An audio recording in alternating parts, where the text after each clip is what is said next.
January 1945. A bitter wind swept across the rolling plains of Texas as a long column of weary German soldiers stumbled down from the back of a U.S. Army transport truck. Their once proud field-gray uniforms were now faded, torn, and dusted with the red clay of a foreign land. A few still wore fragments of medals, others clutched small satchels, the only pieces of home they had left. Armed American guards watched silently, their rifles held low but steady. The prisoners hesitated, expecting barking orders, beatings, or cold isolation, the kind of punishment they had been told to expect from the enemy. Instead, they were met by calm faces, clean barracks, and the smell of fresh bread drifting from a nearby kitchen. A sign above the gate read simply, "Camp Hearne, prisoner of war." Inside, German soldiers saw something that stopped them in their tracks. American nurses tending to wounded prisoners, Red Cross workers checking lists, and guards speaking with quiet professionalism instead of cruelty. For the first time in years, some of them felt both confusion and relief. They were captives, but treated like men, and that single contradiction would reshape how thousands of German soldiers saw their enemy and the war itself. By early 1943, the tide of war had begun to turn. What once seemed like an unstoppable German war machine was now cracking under the weight of Allied power. In North Africa, the Afrika Korps, once led by the famed Field Marshal Erwin Rommel, found itself trapped between advancing British forces from the east and American troops pushing from the west. When the last German strongholds fell in Tunisia that May, more than 250,000 Axis soldiers were captured, among them tens of thousands of Germans. It was one of the largest surrenders of the war. The United States suddenly faced a question it had never expected to answer: what to do with so many enemy prisoners on its soil. Transporting them across the Atlantic was a decision both strategic and practical. Britain was already overcrowded with prisoners, and Allied command feared that camps in war-torn Europe might become targets or fall into chaos. America, vast and secure, offered a solution. Beginning in mid-1943, convoys carrying captured German soldiers set sail for the United States. Their journeys were long and tense. Cramped below decks, they were guarded closely by American sailors, unsure of what awaited them on the other side of the ocean. Many expected punishment or forced labor. Others whispered stories of cruelty they had heard in propaganda broadcasts back home. But the reality that awaited them could not have been more different. When the first prisoners arrived at Camp McCoy in Wisconsin and Camp Hearne in Texas, they found not barbed wire brutality, but order, clean bunks, organized facilities, and food that rivaled what many American soldiers received. The camps were built to comply with the Geneva Convention of 1929, which the United States had ratified.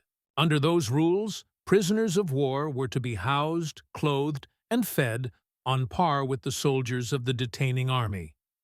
It wasn't kindness alone, it was policy. The American War Department believed that treating prisoners humanely would not only uphold the moral high ground, but also encourage reciprocal treatment for captured Allied troops held in German camps. Still, for the German soldiers stepping onto American soil, this was difficult to believe. Many had been told by Nazi officers that capture by the Allies meant certain death or torture.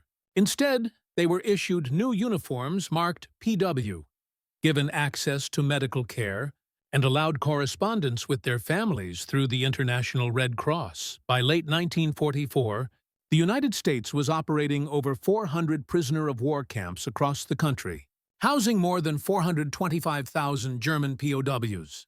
The camps were scattered from the humid fields of Louisiana to the snow-covered plains of Minnesota. Most were built near small rural towns where manpower was scarce due to the war. Inside the camps, life followed a strict routine. Prisoners woke early for roll call, worked assigned labor during the day, and returned to barracks for meals and leisure in the evening. American guards enforced discipline but rarely resorted to violence. Red Cross inspections ensured compliance with international law. To many of these soldiers, it was a world away from the bombed-out cities of Europe and the hunger that plagued civilians back home. Some felt guilt for living in comfort while their families endured war. Others were silently grateful that fate had brought them here instead of the frozen front lines of the Eastern Front. In letters home, carefully censored but still revealing, many wrote of their astonishment. One German prisoner at Camp Shelby, Mississippi, described the camp as a small city of fences, but strangely peaceful. Another, captured in France, wrote that his guards showed us no hate, only watchfulness. The American government had made a deliberate choice to treat its captives with dignity, not vengeance, and as the months passed, this policy would produce consequences far beyond military control, shifting hearts, minds, and even post-war loyalties. For now, the camps were filling quickly, and small American towns were beginning to change. Their quiet landscapes would soon hold the greatest concentration of captured German soldiers outside of Europe itself. By the summer of 1944, the American heartland had quietly become home to an unexpected army. In places like Iowa, Georgia, and Texas, entire prisoner compounds appeared almost overnight. Rows of wooden barracks surrounded by wire fences and guard towers that looked more symbolic than menacing. Farmers passing by in pickup trucks would slow down, staring at the silhouettes of men working behind the fences. To them, the sight of uniformed Germans hoeing fields or repairing roads felt surreal. The war, which had always seemed far away, was suddenly right next door. The U.S. government faced a delicate balance. On one hand, strict adherence to the Geneva Convention was non-negotiable. On the other, thousands of American families had sons fighting overseas. The idea of coddling Nazis stirred resentment in local communities. Newspapers occasionally printed letters demanding harsher treatment for the enemy. Yet Washington stood firm. The War Department understood that America's reputation as a just and civilized power was at stake. To ease tensions, the government emphasized practicality. The POW program was presented as a solution to a labor crisis. With millions of Americans serving abroad, farms, sawmills, and factories across the country were short of hands. Prisoners could legally perform non-military work under supervision, provided they were paid a fair wage credited to their camp account. In small towns, this changed everything. German POWs harvested crops, chopped timber, and built roads. They worked side by side with American civilians, sometimes only a few yards apart, separated by nothing more than a fence or a guard, with a rifle slung casually across his shoulder. At first, locals were cautious, even hostile. Some refused to speak to the prisoners or kept their distance entirely. But curiosity soon replaced fear. The Germans, many of them in their 20s, were polite, disciplined, and surprisingly skilled. They repaired farm equipment, constructed irrigation systems, and even played classical music concerts inside camp recreation halls. Slowly, townspeople began to see them less as monsters and more as young men caught in a war they hadn't chosen. American officers noticed this shift. They were trained to maintain distance, yet even among guards, respect began to grow. Many soldiers were astonished by how orderly and obedient the German prisoners were, especially compared to expectations shaped by wartime propaganda. Camp life itself was structured with precision. Each facility operated almost like a small town. POWs elected spokesmen, organized sports leagues, and even ran camp newspapers under American supervision. Classes were offered in English, mathematics, and history. The U.S. Army allowed the establishment of educational programs so prisoners could prepare for civilian life after the war. For some Germans, it was their first exposure to democratic participation and free discussion. Cultural differences, however, were not easily erased. Within the camps, ideological rifts formed. Hardline Nazi loyalists clashed with moderates who no longer believed in Hitler's cause. At certain camps, such as Camp Aliceville in Alabama, these divisions grew violent. American authorities responded by segregating prisoners based on political loyalty, isolating the most aggressive propagandists to maintain order. Still, compared to Axis-run facilities in Europe or the Pacific, American POW camps were remarkably humane. The Red Cross frequently inspected conditions and published reports confirming fair treatment. Meals included meat, vegetables, and coffee. Medical facilities rivaled those of regular army posts. The prisoners were even allowed to receive mail and care packages, a luxury unheard of on many battlefronts.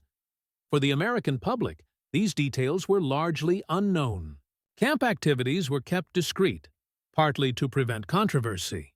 Yet local communities benefited from the arrangement. Farmers received essential labor, small businesses revived, and rural economies stabilized. The presence of thousands of German prisoners quietly supported America's war effort in ways few realized.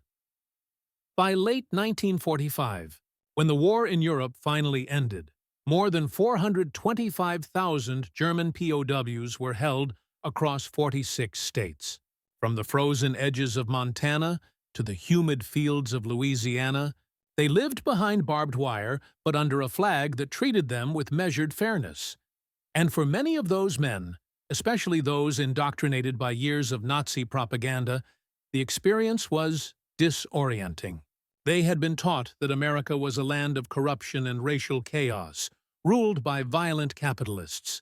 Yet here, they were fed, housed, and even respected.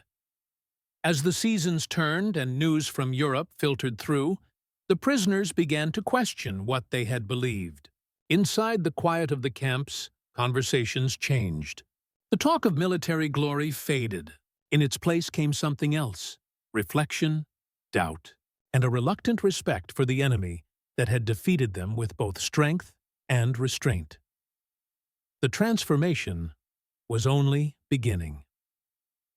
Soon, the story would move beyond policy and logistics into the human heart of the experience itself.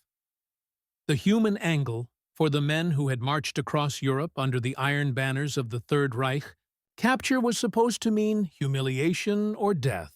Many German soldiers had grown up hearing that Americans were ruthless, uncultured, and driven by greed. Yet when they arrived at camps like Camp Hearne in Texas or Camp Algona in Iowa, the reality struck them like a quiet shock. Their first impressions often began with food. Hot meals were served on metal trays, not thrown on the ground. There was bread, soft, white, and freshly baked. There was meat, potatoes, and coffee. To soldiers who had survived on thin rations or frozen bread crusts in Europe, it felt almost unreal. Medical teams examined each prisoner on arrival. Men with wounds were taken to infirmaries, where American nurses treated them with professional calm. Even those who had fought fiercely against U.S. troops were patched up and returned to their units inside the camps. The sense of confusion was profound. They had lost their freedom, but not their dignity. For many prisoners, the biggest adjustment wasn't physical comfort. It was emotional. Letters from home told of bombed-out cities, starvation, and loss. Yet here in captivity, they were warm, fed, and safe. Guilt became a quiet companion. Some prisoners later wrote that they felt ashamed to eat well while our families starved. Still, life inside the wire began to develop its own rhythm. The camps became small worlds of routine. Morning roll calls, labor assignments, study hours, and evening soccer matches. Some Germans taught others English. Others painted murals or carved small wooden figures to pass the time. In the absence of battle, humanity began to resurface. Prisoners who had once followed orders without question now debated politics, religion, and morality. They discussed the meaning of the war and what it had cost them. The tactical angle. The humane treatment of German prisoners wasn't an accident. It was a calculated decision rooted in both law and strategy. The Geneva Convention of 1929 clearly defined how prisoners of war were to be treated. The United States understood that adherence to these rules was essential not just for moral reasons, but also for the protection of its own men. Tens of thousands of American soldiers were in German captivity. Every meal served to a German POW in America was a message sent across the Atlantic. This is how we expect you to treat ours. American officials also recognized the psychological power of fairness. The U.S. wanted to demonstrate that democracy and discipline could coexist, that strength didn't require cruelty. This approach served another purpose. It countered Nazi propaganda. Back in Germany, Goebbels's Ministry of Propaganda painted the Americans as barbaric occupiers. But reports from captured soldiers, letters read by censors, rumors that spread quietly, told a different story. These first-hand accounts undermined the Nazi narrative. They showed that the enemy could be both powerful and humane. Within the War Department, intelligence officers took note. Many prisoners, particularly officers and intellectuals, were quietly debriefed. The Americans learned about morale within the German army, industrial capacity, and internal divisions. Cooperation was often gained not through force, but through respect.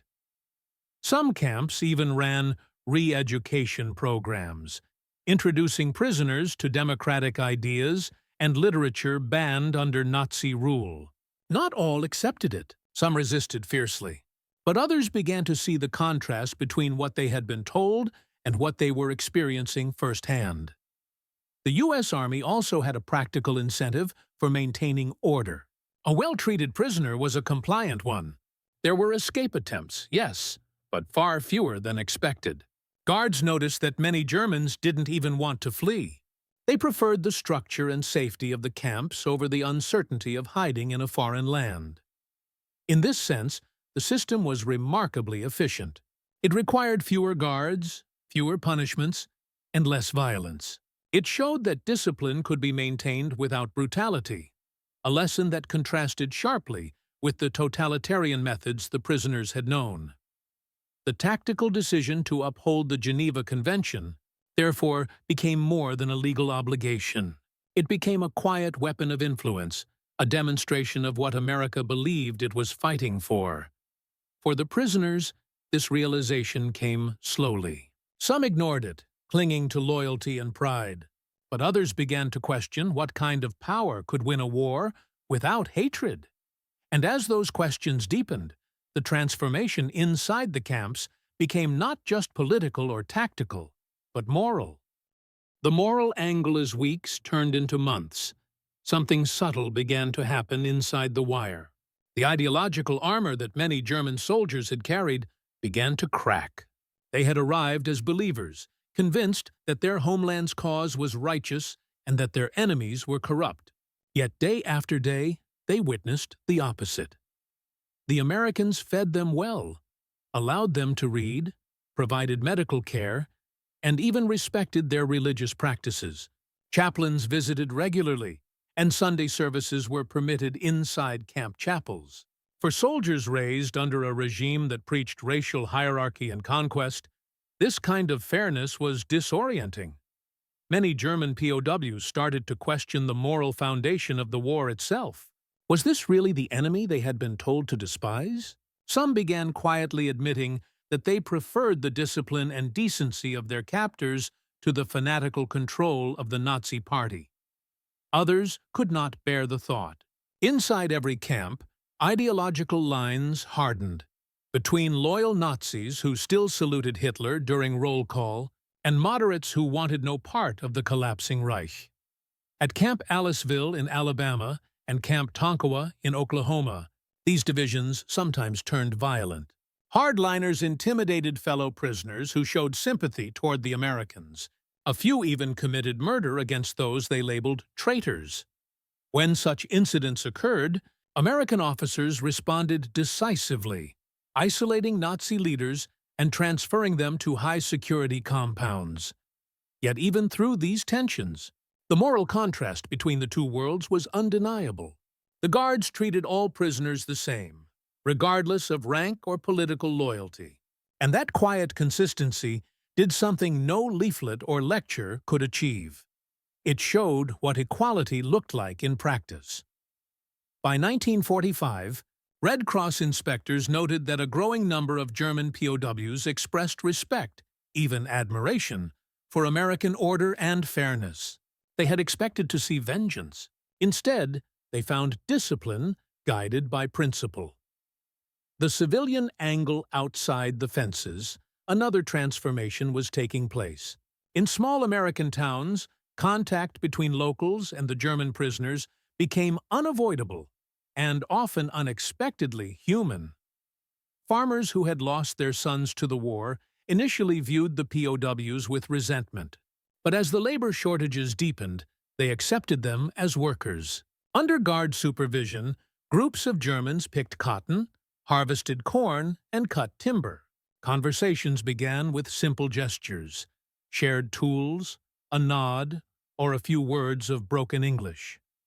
Over time, curiosity overcame hostility. Locals discovered that many of the Germans were not fanatics, but ordinary young men who missed their families, music, and home. Some prisoners spoke fluent English, having studied it before the war. A few had even traveled to America before 1939. Newspapers later recorded stories of quiet acts of kindness. Farmers giving cigarettes to the prisoners, women baking bread for them, or townsfolk applauding when the POW orchestra played public concerts through the wire. It didn't mean that the pain of the war disappeared, but it softened the image of the enemy. For the prisoners, these encounters were eye-opening. They saw a society where freedom was lived, not preached, where ordinary citizens spoke openly, criticized the government, and still supported their troops. It was democracy in motion, something many had never experienced firsthand. After the war, American sociologists studying the POW program noted that these small civilian interactions had a greater psychological effect than any propaganda film. They gave the prisoners a glimpse of normal life without fear, something that no speech could fully convey. The leadership angle behind every camp's calm surface stood a structure of command that defined its character. American officers were trained to follow strict procedures. Rules about prisoner welfare were enforced with military precision. Food rations matched those of U.S. troops. Punishments for abuse were severe. Colonels and captains who oversaw POW compounds understood that their behavior reflected the nation's values. For many, the war wasn't just about defeating an enemy army. It was about proving the strength of democratic discipline. General George C. Marshall, U.S. Army Chief of Staff, once remarked that America's conduct toward prisoners would shape how the world remembered its victory. That philosophy filtered down through the ranks. Some camp commanders went beyond regulations, encouraging education and constructive activity. They authorized libraries stocked with both German and American books. They arranged for lectures, art exhibitions, and even agricultural training programs. Prisoners who embraced these opportunities found purpose again. Of course, not all interactions were smooth. Guards sometimes struggled with conflicting emotions, anger at what German forces had done in Europe, sympathy for the young men now under their watch. But professionalism prevailed. Incidents of mistreatment were rare and dealt with swiftly. For many American officers, it was a moral test. They had the power to humiliate, yet they chose discipline over cruelty. That choice, repeated every day across hundreds of camps, became one of the quiet triumphs of the war. In time, the system worked so well that some German prisoners began to call their captors the better soldiers. Not because the Americans were lenient, but because they combined strength with restraint. This balance of power and principle would soon be tested as the war neared its bloody conclusion, and as the reality of defeat reached those behind the wire. By early 1945, the world outside the wire was collapsing. Across the Atlantic, German cities lay in ruins. The once proud Wehrmacht was retreating on every front, and Allied bombers filled the skies above Berlin. Inside America's prisoner of war camps, the news arrived slowly, through Red Cross bulletins, censored letters, and guarded radio announcements. But the message was clear. The Reich was dying. For thousands of German POWs, this moment was the breaking point. Some refused to believe it. Others fell into silence, staring across the fences as though they could see home crumbling beyond the horizon. At Camp Hearne, Texas, the atmosphere shifted. Guards noticed the change immediately. The prisoners' songs, once filled with military pride, grew quiet. Work groups moved slower.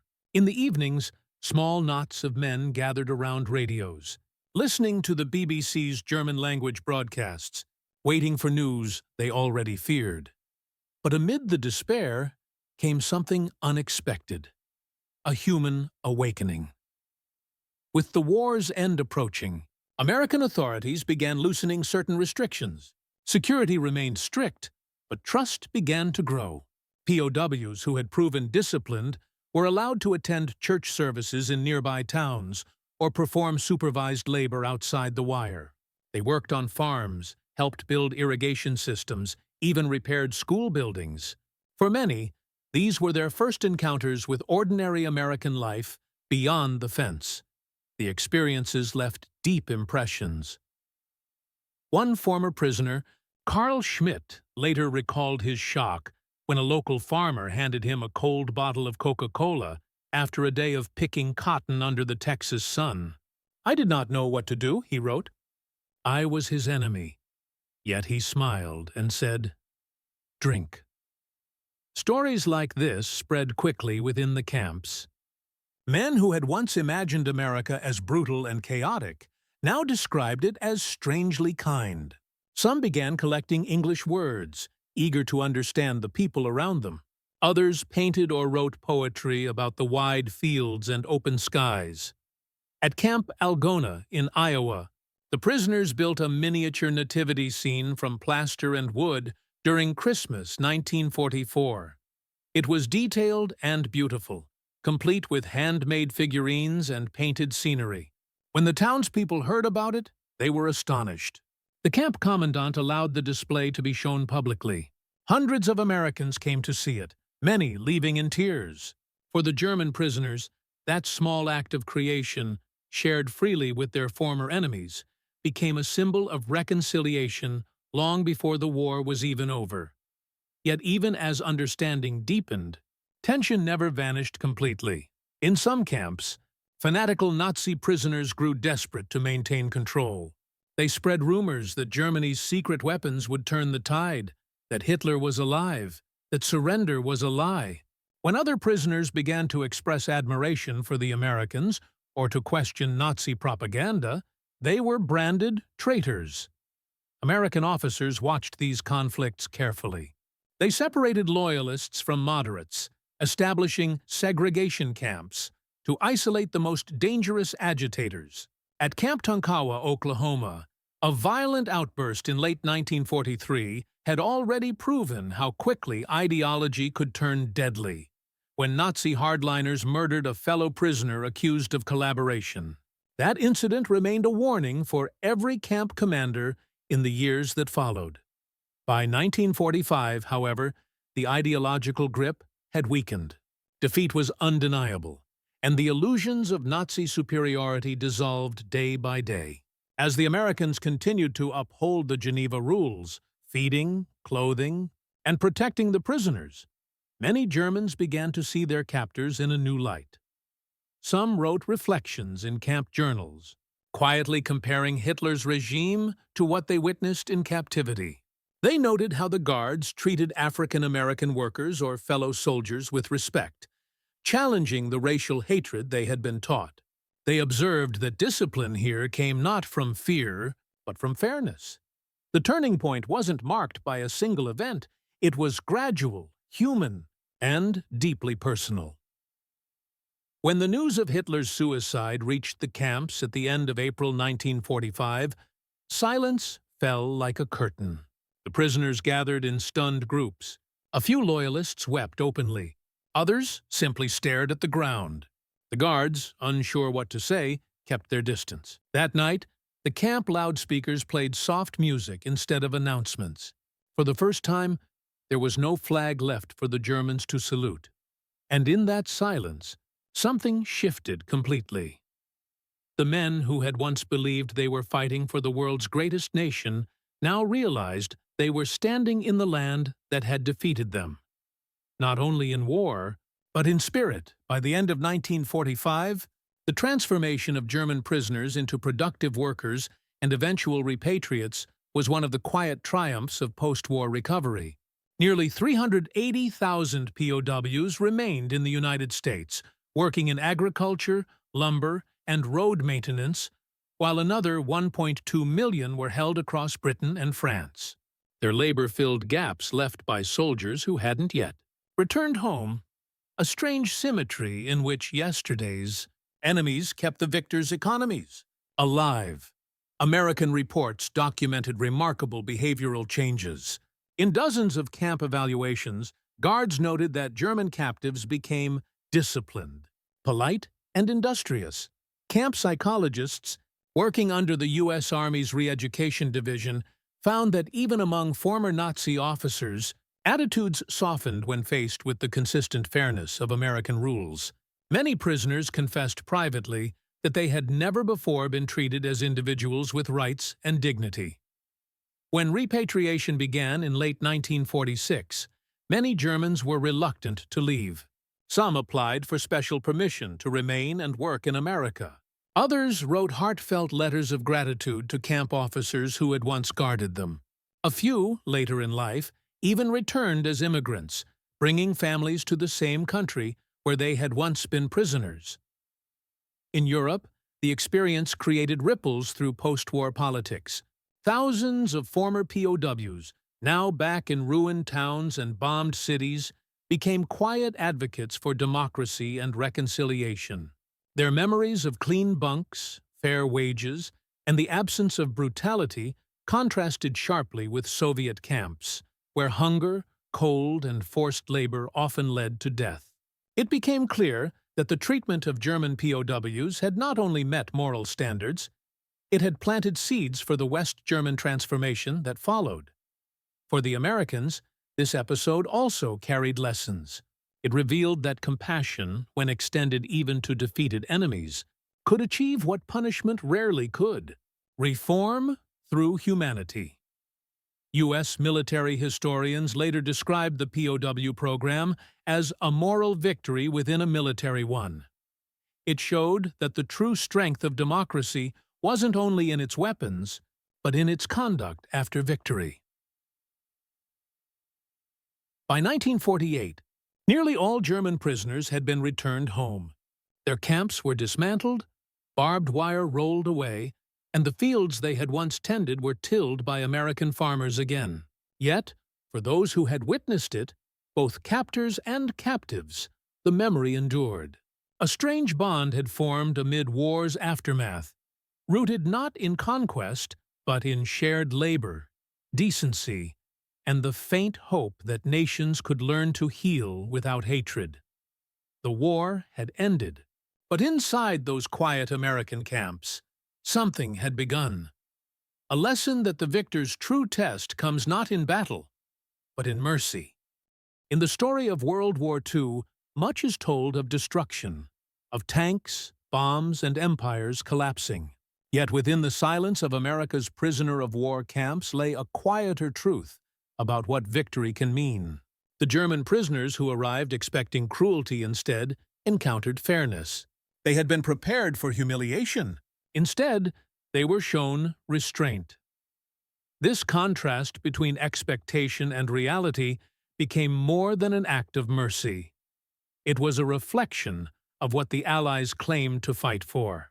Democracy had to prove itself not only in the chaos of combat, but in the discipline of peace. Every clean barrack, every hot meal, and every fair day's work was part of that proof.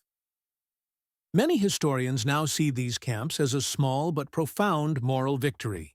They demonstrated that strength does not always roar. Sometimes it simply refuses to hate. the humane treatment of enemy soldiers turned into a mirror for America itself. A reminder that civilization is measured by how it handles power when the threat has passed. For the former German POWs, those months or years behind barbed wire left lasting marks. Some returned home with a changed view of the world and of the people they had been taught to despise.